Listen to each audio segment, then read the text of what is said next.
नमस्कार, मैं नीलू Singh शिवव्रत Singh children academy से आपकी हिंदी अध्यापिका। आज की इस ऑनलाइन कक्षा में पुनः आपका स्वागत करती हूँ और अपनी इस पठन पाठन की प्रक्रिया में अपनी हिंदी व्याकरण की किताब से अपना पुराना शीर्षक अव्यय ही पढ़ेंगे। अव्यय के अंतर्गत हमने आपको उसके भेद के बारे में पढ़ाया, तो इस समय हम अव्यय के तीसरे भेद को इस वीडियो में पढ़ेंगे। तीसरा भेद है हमारा समुच्चय बोधक। तो आज की इस वीडियो में हम अपने तीसरे भेद समुच्चय बोधक के बारे में ही चर्चा करेंगे कि समुच्चय बोधक किसे कहते हैं या उसका प्रयोग कहाँ पर होता है या उसके कितने भेद होते हैं। तो सबसे पहले हम आते हैं अपने शीर्षक पर। शीर्षक है हमारा समुच्चय बोधक।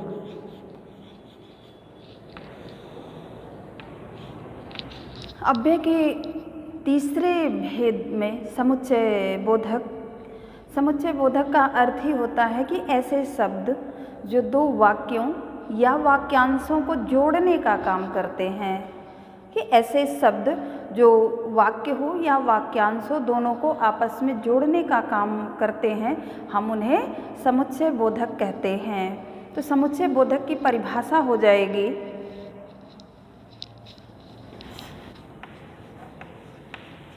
समुच्चय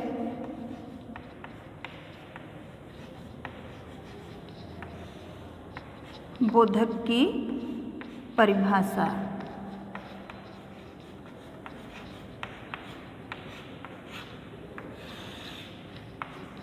परिभाषा है जो शब्द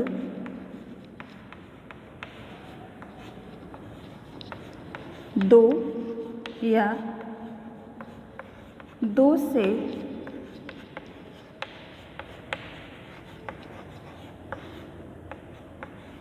अधिक शब्दों, वाक्यांशों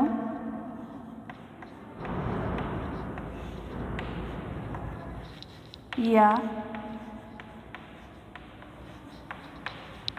वाक्यों को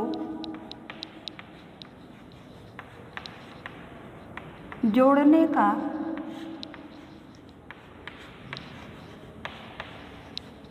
काम करते हैं,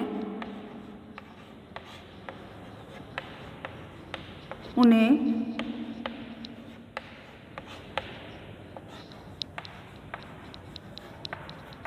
समुच्चय बोधक कहते हैं।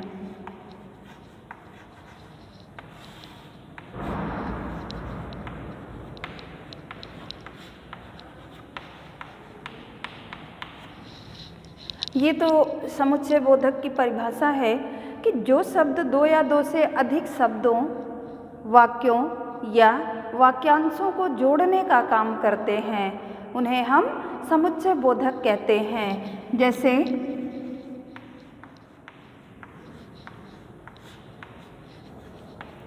प्रतिदिन व्यायाम करो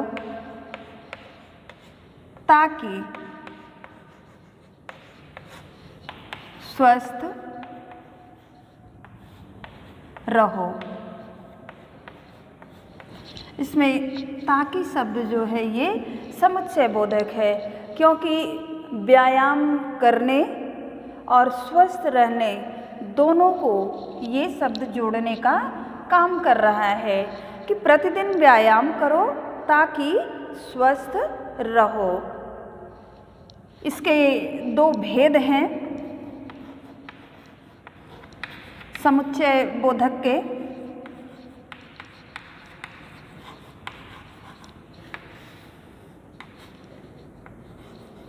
समुच्चय बोधक के भेद,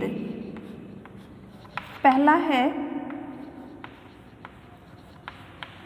समानाधिकरण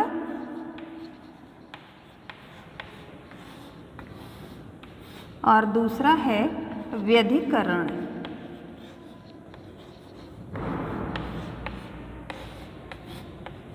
पहला है समानाधिकरण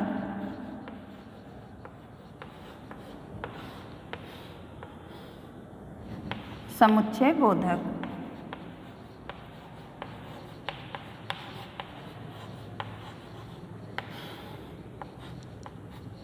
इसके दो भेद होते हैं। इसके 4 भेद होते हैं।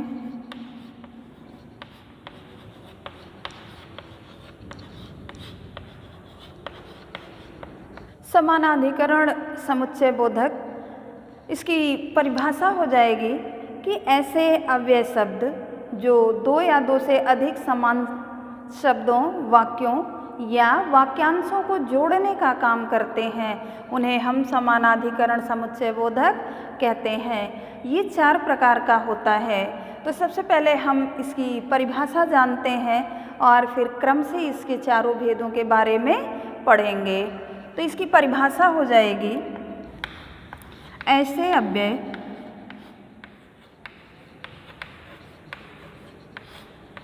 जो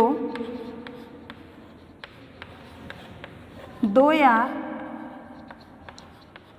2 से अधिक समान शब्दों, वाक्यांशों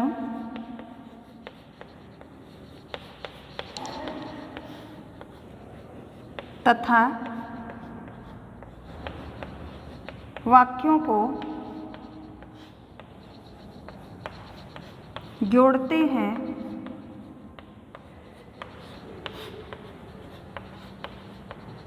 उन्हें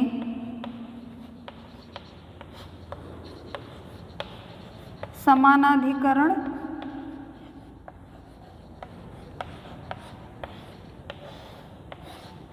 समुच्चय बोधक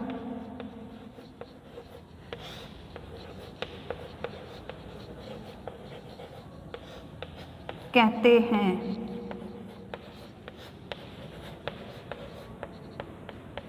जैसे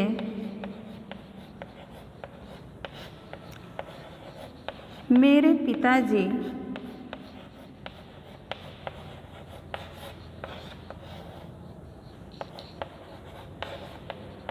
हिंदी और संस्कृत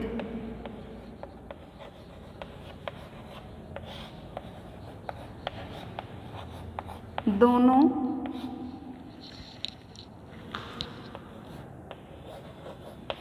भाषा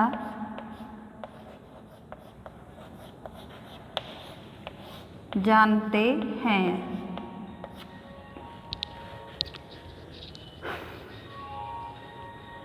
ये समानाधिकरण समुच्चय बोधक की परिभाषा है कि ऐसे अव्यय जो 2 या 2 से अधिक समान शब्दों, वाक्यांशों तथा वाक्यों को जोड़ते हैं, उन्हें समानाधिकरण समुच्चय बोधक कहते हैं। जैसे मेरे पिताजी हिंदी और,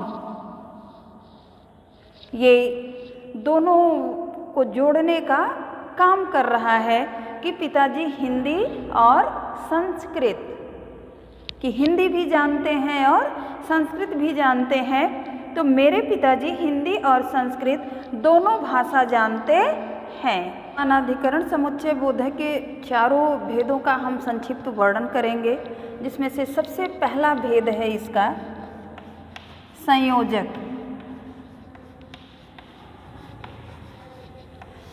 हमने आपको पहले ही बताया कि हम इसका संक्षिप्त वर्णन ही करेंगे कि इसका प्रयोग हम किस अर्थ में करते हैं।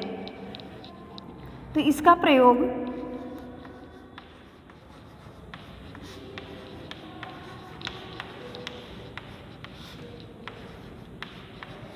दो वाक्यों या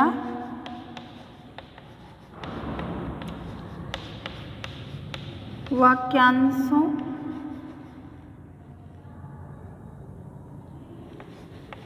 को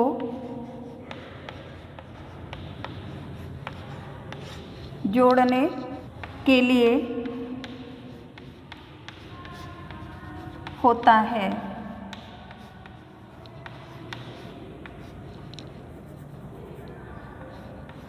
जैसे वह बाजार गया और फल खरीद लाया।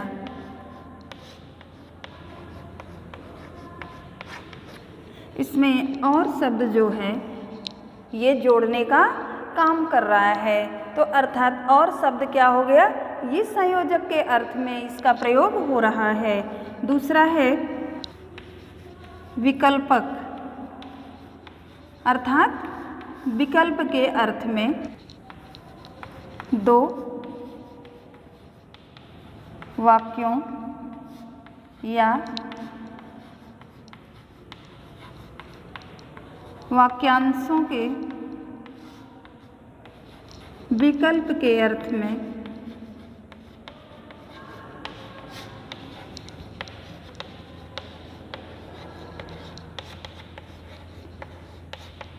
इसका उदाहरण हो जाएगा गृह कार्य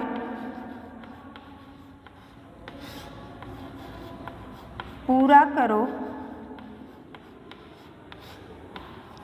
नहीं तो सजा मिलेगी।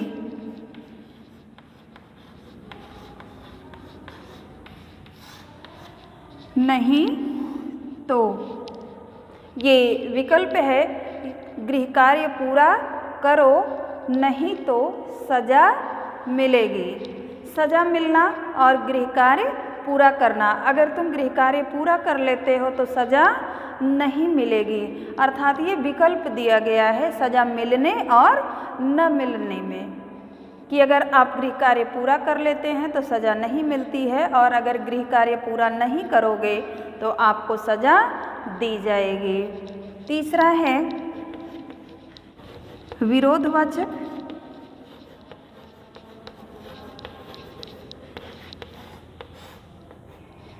ये विरोध के अर्थ में इसका प्रयोग किया जाता है। जैसे किसी कार्य के होने या न होने में जो अवरोध उत्पन्न होता है तो ये विरोध के अर्थ में ही इसका प्रयोग किया जाएगा। पहले वाक्य के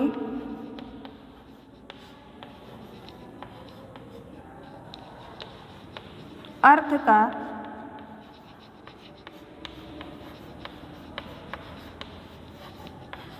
विरोध प्रकट करने के अर्थ में।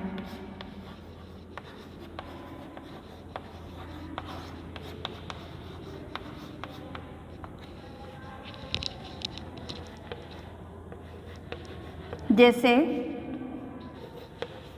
मैं बाजार गया पर पुस्तक नहीं मिली।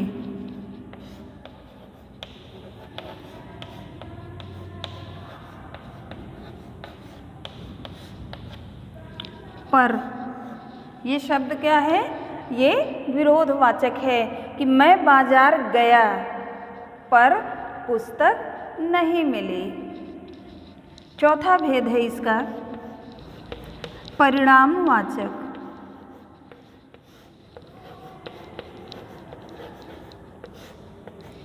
इसका प्रयोग परिणाम के अर्थ में किया जाता है। वाक्य के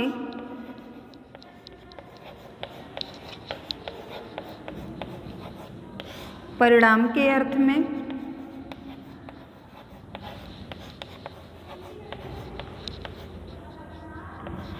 जैसे तुमने परिश्रम किया,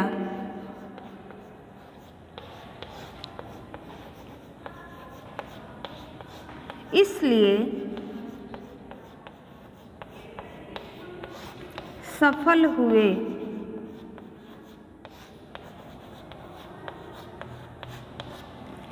ये इसलिए शब्द जो है ये आपका परिणाम है। परिश्रम और सफल होना ये दोनों एक दूसरे के पूरक हैं कि तुमने परिश्रम किया इसलिए सफल हुए। अर्थात अगर परिश्रम न करते तो सफलता नहीं मिलती।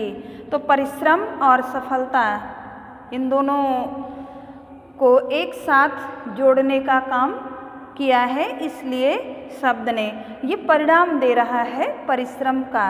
तो परिश्रम का परिणाम क्या है? सफल होना। तो ये तो आपके समानाधिकरण समुच्चय बोधक के 4 भेद हैं, जिसे संयोजक है। इसका प्रयोग 2 वाक्यों या वाक्यांशों को जोड़ने के अर्थ में किया जाता है। ये दूसरा आपका विकल्पक है, अर्थात इसमें विकल्प रहता है आपको, किसमें 2 वाक्य या वाक्यांशों के विकल्प के अर्थ में इसका प्रयोग किया जाता है। आप उसमें से जो भी आपको लगे उस विकल्प का चयन आप कर सकते हैं। जैसे उदाहरण ही दिया गया है, गृह कार्य पूरा करो नहीं तो सज़ा मिलेगी। अगर आपको सज़ा नहीं चाहिए तो आप गृह कार्य पूरा कर लीजिए, और अगर आपको सज़ा चाहिए तो गृह कार्य न पूरा कीजिए। इसके बाद तीसरा आपका है विरोधवाचक, जो पहले वाक्य के अर्थ का विरोध प्रकट करता है वो विरोधवाचक शब्द कहलाता है। जैसे मैं बाजार गया पर पुस्तक नहीं मिली, यानी बाजार जाना क्या हुआ? बेकार चला गया। क्यों? क्योंकि पुस्तक वहाँ नहीं मिली। और चौथा आपका है परिणामवाचक। परिणाम अर्थात फल, रिजल्ट जिसे कहते हैं, यानी जो हमें वाक्य के परिणाम के बारे में जानकारी देता है। तो जैसे उदाहरण दिया गया है कि तुमने परिश्रम किया इसलिए सफल हुए, अर्थात तुम्हारे परिश्रम का जो फल है वो क्या है? सफल होना है। समुच्चय बोधक का दूसरा भेद है व्यधिकरण। दूसरा है व्यधिकरण।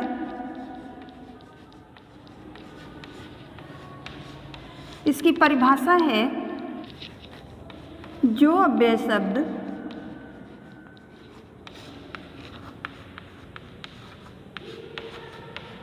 एक या एक से अधिक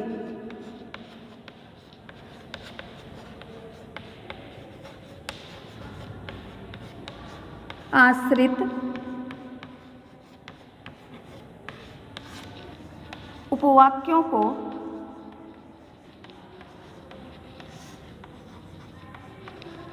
प्रधान वाक्य से, प्रधान अर्थात मुख्य वाक्य से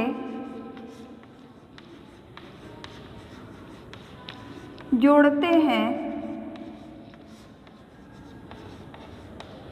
उन्हें व्यधिकरण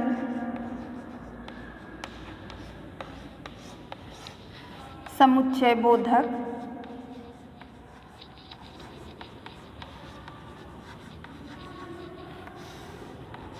कहते हैं।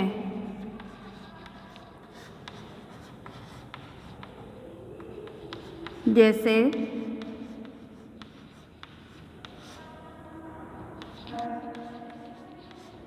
तुम मुझसे कहते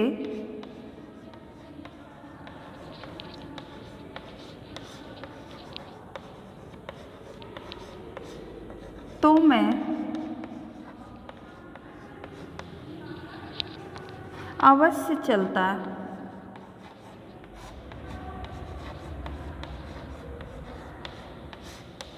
तो समुच्चय बोधक के दूसरे भेद व्यधिकरण की परिभाषा है कि जो अव्यय शब्द एक या एक से अधिक आश्रित उपवाक्यों को प्रधान वाक्य से जोड़ते हैं उन्हें व्यधिकरण समुच्चय बोधक कहते हैं। जैसे उदाहरण दिया गया है, अगर तुम मुझसे कहते तो मैं अवश्य चलता।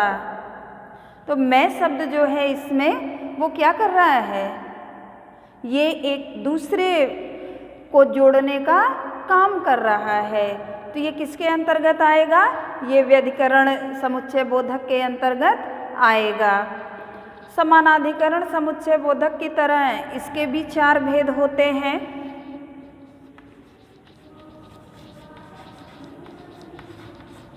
व्यधिकरण,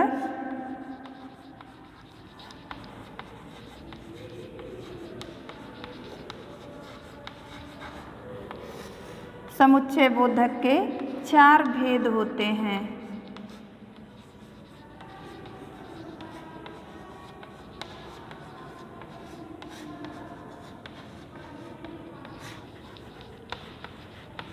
कारणवाचक,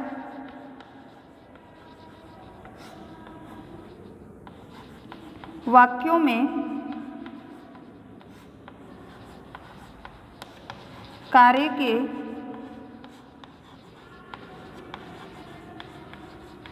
कारण के अर्थ में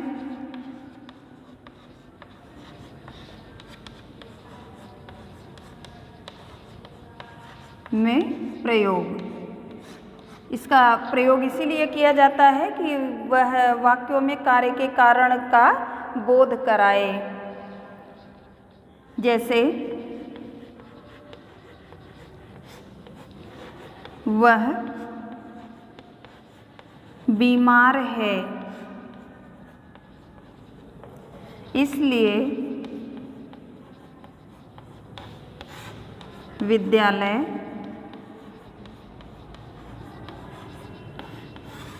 नहीं आया।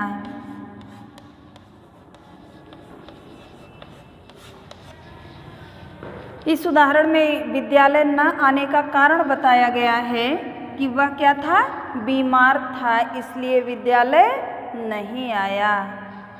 दूसरा है संकेतवाचक।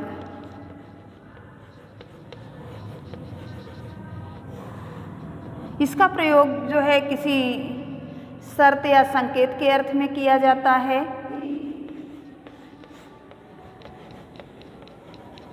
संकेत या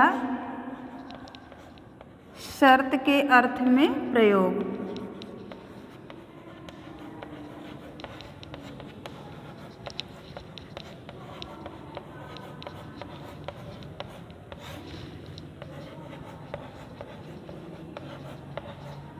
जैसे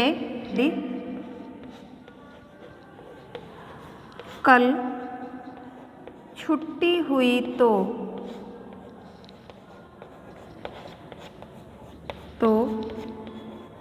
हम सर्कस देखने जाएंगे।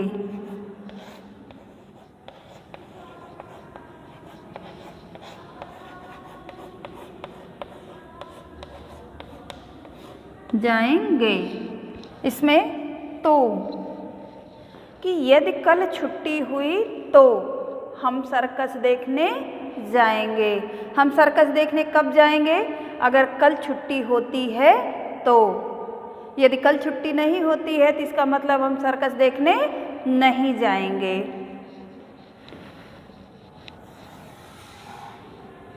तीसरा है स्वरूपवाचक।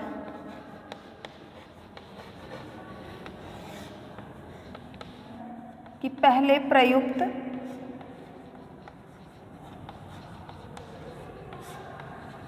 शब्द या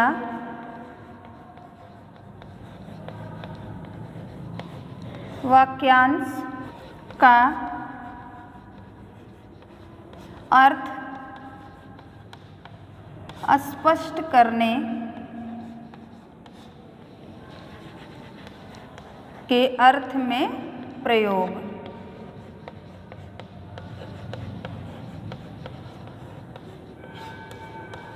जैसे सार्थक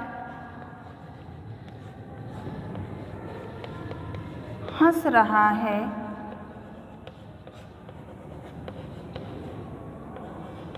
अर्थात वह पार्टी में आएगा।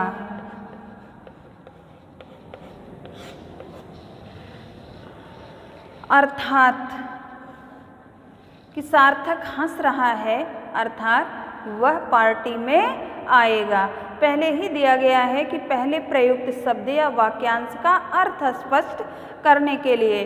तो पार्टी में आना उसके पहले वाक्य की हंस रहा है, इस पर निर्भर कर रहा है कि वह हंस रहा है, इसका मतलब है कि वह पार्टी में आएगा। उद्देश्यवाचक।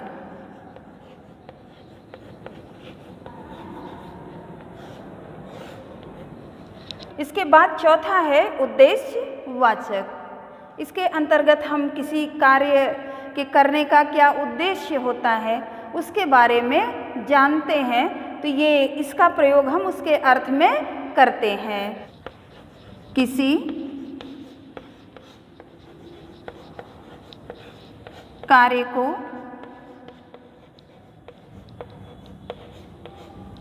करने के उद्देश्य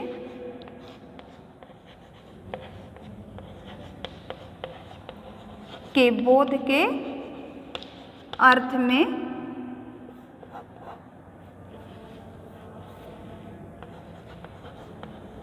में प्रयोग।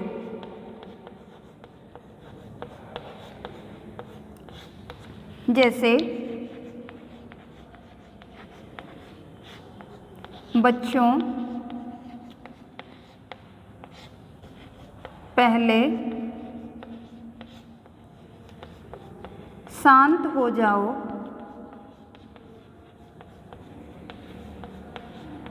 ताकि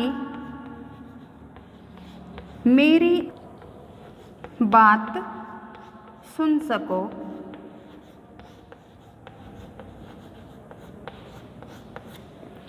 इसमें शांत होना और बात सुनना, ताकि अर्थात मेरी बात आपको तभी सुनाई देगी जब पहले आप शांत हो जाएंगे। तो ये तो उद्देश्य था कार्य के होने का क्या उद्देश्य है, हमें उसकी जानकारी के अर्थ में हम इसका प्रयोग करते हैं। तो इस तरह से आपने समुच्चय बोधक की परिभाषा पढ़ी, समुच्चय बोधक के दोनों भेद पढ़े। पहला आपने पढ़ा समानाधिकरण समुच्चय बोधक और दूसरा आपने पढ़ा व्यधिकरण समुच्चय बोधक। तो समानाधिकरण समुच्चय बोधक के आपने 4 भेद पढ़े और व्यधिकरण समुच्चय बोधक के भी आपने 4 भेद पढ़े। तो मैं उम्मीद करती हूँ कि आपको अपना ये शीर्षक समुच्चय बोधक समझ में आया होगा और पुनः इसे और भी अच्छे तरीके से समझने के लिए आप अपनी किताब से भी अपने पाठ का अध्ययन ज़रूर करें। तो आज के लिए धन्यवाद। हम अपने अगले वीडियो में अव्यय के अगले भेद के बारे में पढ़ेंगे।